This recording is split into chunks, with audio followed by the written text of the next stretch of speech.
Hello dear aspirants, I am expecting कि आप सबकी तैयारी एकदम जोर शोर से चल रही है। क्यों? क्योंकि अब एग्जाम काफी नजदीक आ चुका है। चलिए, आपका ज्यादा समय नहीं लूंगा। हम लोगों ने जो कल सीरीज स्टार्ट की थी जिसमें हम प्रीवियस ईयर क्वेश्चंस को डिस्कस कर रहे थे, आज हम अपनी उसी सीरीज को आगे बढ़ाते हैं। कल के 5 क्वेश्चन डिस्कस हो चुके हैं। आज मैं 6th क्वेश्चन से अपनी कहानी को आगे बढ़ा रहा हूं। तो सीधे हम बिना किसी समय को बर्बाद किए हुए सीधे आते हैं 56 नंबर क्वेश्चन पर। क्वेश्चन क्या कह रहा है, जरा समझने की कोशिश कीजिए। क्वेश्चन आपको कह रहा है कि ₹100 is divided among A and B, यानी कि ए एंड बी दो लोग हैं, उनमें 100 रुपी को डिवाइड किया गया है। इसका मतलब ए और बी के पास जो टोटल पैसा होगा वो 100 ही होगा। क्यों? क्योंकि 100 रुपी ही दोनों को दिया गया है। फाइन। लेकिन ये जो पैसा इन दोनों को मिला है ये इस रेशियो में है, 3:5 के रेशियो में है। ऐसा क्वेश्चन कह रहा है। तो आपसे पूछा गया है कि तो फिर बी को कितना पैसा मिला ये बता दो। ठीक है, 100 रुपी डिवाइड हुआ है ए और बी में, वो रेशियो क्या है? 3:5। तो आपसे पूछा है कि बी का शेयर बता दो। बहुत ही इजी क्वेश्चन है आपके रेशियो एंड प्रोपोर्शन चैप्टर से। हमने क्लास में इससे काफी हाई लेवल के क्वेश्चंस डिस्कस किए हैं। तो जरा देखते हैं कि इस क्वेश्चन का सॉल्यूशन कैसे होगा। देखिए, 100 रुपी ही बटा है ना दोनों में, और क्या रेशियो है? रेशियो है 3:5। यानी कि अगर रेशियो में टोटल करें तो कितना हो गया? रेशियो में टोटल हो गया रेशियो 3 प्लस रेशियो 5, यानी कि रेशियो 8। अगर रेशियो में ए और बी का टोटल करते हैं तो वो रेशियो 8 है। एक्चुअल में कितना है टोटल? एक्चुअल में टोटल है 100। ठीक है, यानी कि रेशियो में जो रेशियो 8 है, एक्चुअल में वो 100 है। तो हमको क्या निकालना है? हमको बी का शेयर निकालना है। बी का शेयर कितना है? बी का शेयर रेशियो 5 है। यानी कि अगर रेशियो 8 100 है तो हमको रेशियो 5 का वैल्यू निकाल देना है। बस इतना सिंपल है। तो जरा देखिए, 8 और 100 के बीच में क्या रिलेशन है? 8 से 100 के बीच में क्या रिलेशन बन रहा है? 8 से अगर 100 को डिवाइड करता हूं तो क्या हो जाता है, या फिर मैं मल्टीप्लाई करूं तो क्या हो जाएगा? 8 1 जा 8, 10 में से 8 गया, कितना हुआ? रिमाइंडर 2। आगे 0 है तो 20 हो गया। 8 2 जा 16। अगर 20 में से 16 माइनस करेंगे तो रिमाइंडर 4 आ रहा है, तो मैं क्या करूंगा? डेसिमल लगाऊंगा। तो क्या हो जाएगा? 40 हो जाएगा। 8 5 जा 40। यानी कि 8 और 100 के बीच का रिलेशन मुझे पता चल गया कि अगर 8 में 12.5 से मल्टीप्लाई करेंगे तो 100 हो जाएगा। तो वही चीज यहां भी कर दीजिए। 5 में भी क्या कर दीजिए? 12.5 से मल्टीप्लाई कर दीजिए। 5 5 जा 25 कैरी 2 एंड 12 5 जा 60 प्लस 2 62.5, यानी कि A should be your correct answer. बड़ा सिंपल है, ठीक है ना? ये कैलकुलेशन मैंने आप लोगों को क्लास में सिखाया है, और केवल इसी कैलकुलेशन पर कई सारे चैप्टर हम लोग खत्म कर देते हैं। चाहे वो परसेंटेज हो, चाहे वो टाइम एंड वर्क हो, चाहे वो आपका प्रॉफिट एंड लॉस हो, चाहे वो आपका सिंपल इंटरेस्ट और कंपाउंड इंटरेस्ट हो। इसी सेम थीम पर, इसी सेम कैलकुलेशन मेथड पर हम कई सारे चैप्टर बनाते हैं। ठीक है ना? अगर आपको दिक्कत है यहां पर तो आप क्या कीजिए, पहले रेशियो 1 का वैल्यू निकाल लीजिए। वही काम करेंगे आप, 100/8 करके आप निकालेंगे तो वही आ जाएगा आपका 12.5। तो अगर रेशियो 1 का वैल्यू 12.5 है तो रेशियो 5 का वैल्यू क्या होगा? रेशियो 5 इंटू 12.5, वही आ जाएगा आपका 62.5। फाइन इनफ, आसान क्वेश्चन था। जरा बढ़ते हैं अगले क्वेश्चन की तरफ। आपका अगला क्वेश्चन क्या कह रहा है? यह है आपका अगला क्वेश्चन। जरा देखिए, देखने में लंबा क्वेश्चन लग रहा है, लेकिन क्वेश्चन में क्या बात है वो अब जरा हम देखते हैं। देखिए, क्वेश्चन आपका कह रहा है कि इन अ राइट एंगल्ड ट्रायंगल, याद कीजिए मैंने बताया है, जैसे ही राइट एंगल ट्रायंगल सुनिए दिमाग में तुरंत कई सारी चीजें आ जानी चाहिए कि इसका एक परपेंडिकुलर होगा, बेस होगा, हाइपोटेन्यूज होगा, ये सारी चीजें आ जानी चाहिए आपकी। राइट एंगल ट्रायंगल के कितने प्रॉपर्टीज होते हैं वो सारी चीजें हम लोगों ने क्लास में डिस्कस किए हैं। पूरा पाइथागोरस थ्योरम हमने राइट एंगल ट्रायंगल से रिलेट करके पढ़ा है, और मैंने आपको ये भी बोला था कि पाइथागोरस पर एक क्वेश्चन जरूर आएगा। ठीक है ना? तो अगर आपने अभी तक नहीं रिवाइज किया है तो जरूर देख लीजिएगा पाइथागोरस थ्योरम को। चलिए तो जरा ध्यान से देखते हैं। राइट एंगल ट्रायंगल जिसमें रेशियो दे रखा है, क्या रेशियो दे रखा है? The length of the shorter side to the length of the longer side 5:12। यानी कि कोई एक राइट एंगल ट्रायंगल दे रखा है आपको, ठीक है ना? ये है आपका राइट एंगल ट्रायंगल जिसमें शॉर्टर साइड और लॉन्गर साइड, यानी कि ये साइड का रेशियो 5 है और ये साइड का रेशियो 12 है। ऐसा दे रखा है आपको। शॉर्टर साइड और लॉन्गर साइड का रेशियो दे रखा है। लॉन्गर साइड दे रखा है, लॉन्गेस्ट नहीं। क्यों? क्योंकि एक राइट एंगल ट्रायंगल में जो लॉन्गेस्ट साइड होता है वो तो हाइपोटेन्यूज होता है, 90 डिग्री के सामने वाला, ये आपका हाइपोटेन्यूज हुआ ना, तो हाइपोटेन्यूज लॉन्गेस्ट होता है ना। तो आपको दे रखा है शॉर्टर साइड और लॉन्गर साइड का रेशियो। आगे क्या दे रखा है, आपको दे रखा है the length of hypotenuse, hypotenuse का जो लेंथ है वो दे रखा है 65, यानी कि ये जो सबसे लंबा वाला साइड दिख रहा है इसका लेंथ आपको दे रखा है 65। ये एक्चुअल है, ये रेशियो में है चीजें, ठीक है। तो आपसे पूछ रहा है पेरीमीटर ऑफ द ट्रायंगल, यानी कि इस ट्रायंगल का पेरीमीटर बता दीजिए। पेरीमीटर क्या होगा, तीनों साइड का सम। तो इसके लिए क्या करना पड़ेगा, हमें तीनों साइड निकालने पड़ेंगे, ठीक है ना।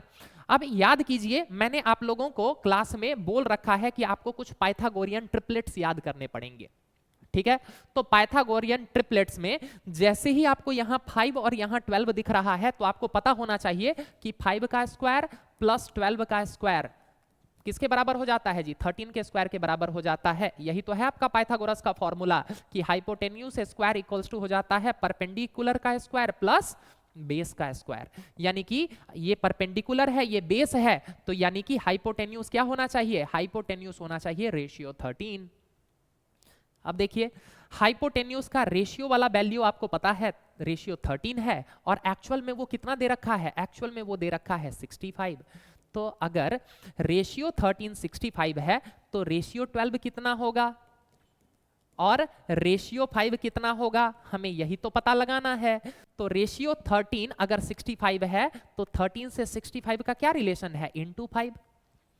तो 12 से 5 का रिलेशन क्या हो जाएगा 60, एंड 5 से 5 का रिलेशन मल्टीप्लाई करने पर क्या आ जाएगा 25। यानी कि ये दोनों साइड का लेंथ आपको पता चल गया, ये साइड है आपका 60 सेंटीमीटर और ये साइड है आपका 25 सेंटीमीटर, और ये तो आपका 65 सेंटीमीटर दिया ही हुआ है। तो अब जब मुझे पेरीमीटर निकालना है तो अब मुझे क्या करना है, सिंपली तीनों साइड के लेंथ को ऐड कर देना है। तो 65 प्लस 60 आपका हो गया कितना 125, और 125 प्लस 25 आपका हो गया 150, यानी कि ए इज योर करेक्ट आंसर। बड़ा ही सिंपल है। देखिए यहां पर अगर आपको पाइथागोरियन ट्रिपलेट नहीं याद है तो ऑब्वियसली आपका काफी टाइम चला जाएगा। ये बात मैंने क्लास में सारे क्लासेस में बहुत बार बोला है कि आपको कुछ पाइथागोरियन ट्रिपलेट्स याद होने चाहिए, ठीक है। प्रॉपरली आपके नोट्स में वो सारे मेंशन्ड हैं, अगर आपको याद नहीं है तो ऑब्वियसली आपको टाइम लग जाएगा। पूरा पाइथागोरस थ्योरम लगाइएगा तो टाइम तो लग ही जाएगा। अगर आपको पाइथागोरियन ट्रिपलेट याद है तो जैसे ही आपने यहाँ पर 5 और 12 देखा, देखते ही आपके दिमाग में आ जाना चाहिए कि अच्छा ये 5 और 12 है तो ये 13 ही होगा। तो रेशियो 13 अगर 65 है तो रेशियो 12 60 हो जाएगा और रेशियो 5 25 हो जाएगा। तीनों को ऐड कर दिया, आपका आ गया answer 150 centimetre. Fine enough, moving to next question. ये है आपका अगला क्वेश्चन, जरा देखते हैं कि ये क्वेश्चन कहता क्या है। चलिए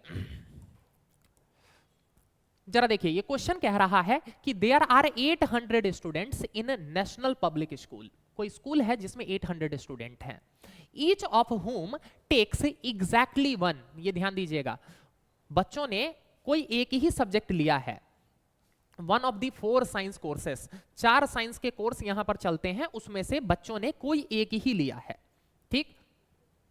इफ 1/5 टेक अर्थ साइंस, मतलब टोटल के में से 1/5 बच्चों ने अर्थ साइंस लिया है, 2/5 बच्चों ने बायोलॉजी लिया है, 3/10 बच्चों ने केमिस्ट्री लिया है। तो आपसे पूछ रहा है कि कितने बच्चों ने फिजिक्स लिया है। अब 4 ही सब्जेक्ट थे, तो जिन बच्चों ने अर्थ साइंस ले लिया है वो अलग हो गए, जिन लोगों ने बायोलॉजी ले लिया है वो भी अलग हो गए, और जिन लोगों ने केमिस्ट्री ले लिया है वो भी अलग हो गए। इन तीनों को निकाल लीजिए और इसको माइनस कर दीजिए 800 में से, तो जो बच्चे बच गए हैं वही फिजिक्स लिए होंगे। क्लियर है। तो यानी कि हमको निकाल लेना है कि अर्थ साइंस कितनों ने लिया है, बायोलॉजी कितनों ने लिया है, केमिस्ट्री कितनों ने लिया है, और इन तीनों को माइनस कर देंगे 800 में से, तो हमको पता चल जाएगा कि फिजिक्स में कितने बच्चे इनरोल हुए हैं। सिंपल सा क्वेश्चन है, फ्रैक्शन का क्वेश्चन है आपका, ठीक है ना। क्या करना है, 800 का 1/5 निकाल लीजिए। 800 का 1/5 क्यों कर रहा हूं, क्योंकि यही वो बच्चे हैं जिन्होंने क्या किया है जी, अर्थ साइंस लिया है। तो 800 का 1/5 क्या हो जाएगा जी, 5 से काटेंगे, 16 5 जा 80, यानी कि 160 बच्चों ने अर्थ साइंस लिया है।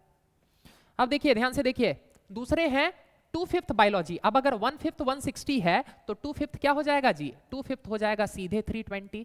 इन्होंने बायोलॉजी लिया है, अगर आप चाहें तो सॉल्व कर सकते हैं, लेकिन सॉल्व करने की जरूरत नहीं है, आप टाइम बचाइए। 5 से काटिए 16, 160, 162 जा 320, वही चीज आएगा। अगर आपने 1/5 निकाल रखा है 160, तो 2/5 निकालने के लिए क्या करना है, सीधे 2 से ही तो मल्टीप्लाई करना है। तो 320 बच्चों ने बायोलॉजी लिया है। अब आते हैं 800 का 3/10, इन बच्चों ने केमिस्ट्री ली है। 1 0 से 1 0 कटा, 8 3 जा 24, यानी कि 240 बच्चों ने केमिस्ट्री ली है। तो जो बच गए वही फिजिक्स लिए होंगे। ऐड कर दीजिए तीनों को, क्या हो जाएगा जी, 0 4 6 10 + 2 12 कैरी 1 3 2 5 + 1 6 और 1 कैरी जो था वो 7, यानी कि 720 बच्चों ने ये 3 सब्जेक्ट लिए हैं। तो 800 में से 720 को माइनस कर दीजिए, तो कितना बचा जी, आपका बचा 80 बच्चे बच गए हैं जिन्होंने क्या लिया होगा, जिन्होंने फिजिक्स लिया होगा, यानी कि आपका बी करेक्ट ऑप्शन है। आसान क्वेश्चन था, सीधे सीधे फ्रैक्शन का क्वेश्चन था। अगर आपको सिंप्लीफाई करना आता है फ्रैक्शन, बड़ी आसानी से आप इस क्वेश्चन को सॉल्व कर सकते थे। अब मैं अगले क्वेश्चन की तरफ बढ़ रहा हूं, 59 नंबर क्वेश्चन, जो कि क्या कह रहा है, जरा देखते हैं इस क्वेश्चन को कि ये क्वेश्चन आखिर कहना क्या चाहता है। चलिए जरा देखते हैं। A student has to score 50% marks to pass, यानी कि कोई एग्जाम है जिसमें पासिंग मार्क्स ही है 50%, यानी कि आपको 50% मार्क्स लाना होगा तभी आप पास होंगे। 50% का मतलब क्या होता है, हाफ होता है। ये बात मैं क्लास में सिखा चुका हूं आप लोगों को। 50% का मतलब ये होता है आधा। He get 100, यानी कि उसके मार्क्स कितने आए हैं, उसके मार्क्स आए हैं 100, yet failed by 50 मार्क्स। उसको 100 मार्क्स आए हैं लेकिन फिर भी 50 मार्क्स से फेल हो गया, यानी कि अगर मैं उसको 50 मार्क्स और दे दूं तो वो पास हो जाएगा। 100 मार्क्स लाया है और 100 मार्क्स लाने के बाद अगर वो 50 मार्क्स से फेल हो रहा है, तो इसका मतलब है कि अगर मैं उसको 50 मार्क्स और दे दूं तो वो पास हो जाएगा, ठीक है ना। तो यानी कि पासिंग मार्क्स कितना है, पासिंग मार्क्स है आपका, इसका मतलब 150। 100 मार्क्स आया है और 50 मार्क्स से फेल हो गया है, तो 50 मार्क्स और ऐड कर दे तो वो पास हो जाएगा। तो यानी कि आपका 150 जो है वो है आपका पासिंग मार्क्स। 150 पासिंग मार्क्स है और परसेंटेज में वो कितना है, परसेंटेज में वो है 50%। क्वेश्चन खुद कह रहा है कि पासिंग मार्क्स, पासिंग स्कोर कितना है जी 50%, तो यानी कि 50% ही 150 है। अब एक बात बताइए, आपसे पूछा है मैक्सिमम मार्क्स, उस एग्जाम का मैक्सिमम मार्क्स क्या था। मैक्सिमम मार्क्स किसी भी एग्जाम का 100% होता है, कोई भी नंबर अपना 100% होता है। तो यानी कि आपको क्या निकालना है, आपको निकालना है सीधे 100%। तो 50 से 150 जाने के लिए क्या किया है आपने, 3 टाइम्स किया है ना, तो 100 से भी आपने क्या, आपको क्या करना है जी, 3 टाइम्स कर देना है। आपका क्या हो जाएगा जी, 300 हो जाएगा। देखिए ये सेम थीम पर मैं अभी ही आपको 3 क्वेश्चन सॉल्व करवा चुका हूं। यही तो मैं आपको बोल रहा हूं कि हम अपनी क्लास में सिर्फ इसी मेथड पर, सिंपल इसी कैलकुलेशन मेथड पर कई सारे चैप्टर सॉल्व करते हैं। ये नहीं कि आपको हर क्वेश्चन के लिए जो है वो अलग फॉर्मूला रटवाए जा रहे हैं। इस तरह से पढ़ाई नहीं होती है। इस तरह से आप कैसे रिकैप कर पाइएगा एक्चुअल एग्जाम में, समझ रहे हैं। तो आपको कुछ थीम पकड़ना होगा, तभी तो आप एक्चुअल एग्जाम में बातों को स्ट्रक्चर्ड वे में अरेंज करके सॉल्व कर पाइएगा। अदरवाइज हर चीज के लिए फॉर्मूला रटते रहिएगा, एक्चुअल एग्जाम में जाकर कुछ भी याद नहीं रहने वाला है। समझ गए ना, बेसिक्स को पकड़ के चलना होता है, ठीक है ना। अगर ऐसे रिलेशन नहीं दिख रहा है तो आप ऐसे भी रिलेशन देख सकते हैं। ध्यान दीजिए, 50 से 100 जाने में क्या करना है, इंटू 2 करना है, तो 150 से इंटू 2 कर दीजिए, तब भी 300 आ गया। भाई कितने सेकंड का क्वेश्चन है, आपका आंसर क्या हो गया, ए 300 should be the correct option. ठीक है, आप पता कर लीजिएगा। खैर जिन बच्चों ने यहां पर पढ़ाई की है उन लोगों को तो पता ही होगा ये सब चीज, अदरवाइज आप भी कोशिश कीजिए चीजों को एक थीम से या 2 थीम से रिलेट करने की। हर चीज के लिए फॉर्मूला नहीं रट सकते हैं। ह्यूमन ब्रेन की कुछ कैपेसिटी होती है। एक्चुअल एग्जाम में जो प्रेशर होता है, सारे फॉर्मूला आपस में जम्बल्ड हो जाएंगे, कंफ्यूज हो जाएंगे आप, ठीक है ना। जहां नेसेसरी है केवल वही फॉर्मूला रटा जाता है, ऐसा नहीं कि हर बात के लिए फॉर्मूला ही रटे पड़े हैं। ठीक, चलिए आगे बढ़ते हैं जरा अगले क्वेश्चन की तरफ। आज का लास्ट क्वेश्चन है ये हमारा। ये क्वेश्चन है आपका जो डेसिमल और फ्रैक्शन दोनों को क्लब करके बनाया गया है। बड़ा ही प्यारा क्वेश्चन है, जरा देखते हैं इस क्वेश्चन को क्या कह रहा है। ये क्वेश्चन सिंपल है, आपको सिंप्लीफाई करके इसका वैल्यू निकालना है। जरा देखते हैं क्या कह रहा है। 0.23 माइनस 0.023 और इसको डिवाइड करना है। ये डिवीजन का साइन है, ठीक है ना, आपको दिख नहीं रहा होगा, मैं बता देता हूं, वो बीच में डिवीजन का साइन है, ठीक, वो प्लस नहीं है। तो है 0.0023 डिवाइडेड बाई 23। क्लियर। चलिए जरा देखिए, आप लोगों को सिखा रखा है कि डेसिमल के लिए क्या करना होता है, डेसिमल के सामने डेसिमल लाइए। तो जैसे यहाँ पर 3 के बाद डेसिमल है तो यहाँ भी 3 के बाद डेसिमल होना चाहिए। और डेसिमल के सामने डेसिमल को लाने के लिए आप किसी भी डेसिमल नंबर में जीरो से पहले, डेसिमल से पहले कितने भी जीरो लगा सकते हैं और एंड वाले नंबर के बाद कितने भी जीरो लगा सकते हैं, कोई फर्क नहीं पड़ता है। कैसे होता है ये पूरा प्रूफ क्लास में बताया जा चुका है। क्यों फर्क नहीं पड़ता है, सारी बातें क्लास में एग्जैक्टली आपको क्लियरली समझाई जा चुकी हैं। ठीक है, चलिए क्या करना है, अब माइनस करना है तो सिंपली माइनस कर दीजिए। तो न्यूमरेटर को बस मैं माइनस करके लिख रहा हूं, ये 10 हो जाएगा, 10 माइनस 3 यानी कि 7। उसके बाद ये हो जाएगा 2, 2 माइनस 2 यानी कि 0। अब ये क्या बचा, ये बचा आपका 2, 2 माइनस 0 यानी कि 2, यानी कि ऊपर में हो गया आपका 0.207। क्लियर। अब डिनोमिनेटर को सॉल्व करते हैं। डिनोमिनेटर में क्या है, डिनोमिनेटर में है आपका 0.023। इसको अगर मैं चाहूं तो इस तरह से लिख सकता हूं 23 बाई जितने के बाद डेसिमल होता है उतने जीरो लग जाते हैं, तो 1 2 3 4। 4 के बाद डेसिमल है राइट हैंड साइड से तो 4 जीरो लग जाएंगे। और डिवाइडेड बाई कितना है 23, तो 23 ही रहने देते हैं। अब इस डिवाइड को मैं मल्टीप्लाई में कन्वर्ट कर लेता हूं तो यही हो जाएगा 1/23। ठीक है ना, डिवीजन को जब मल्टीप्लिकेशन में कन्वर्ट करते हैं तो पलट जाता है। अब जरा देखिए तो यहाँ पर ऊपर 23, यहाँ नीचे 23, 23 से 23 कट गया, नीचे क्या बचा, नीचे बचा आपका ये बचा 10,000। तो देखिए ये जो सबसे नीचे है ये चला जाएगा ऊपर। ठीक, तो क्या हो जाएगा 0.207 इंटू 10,000।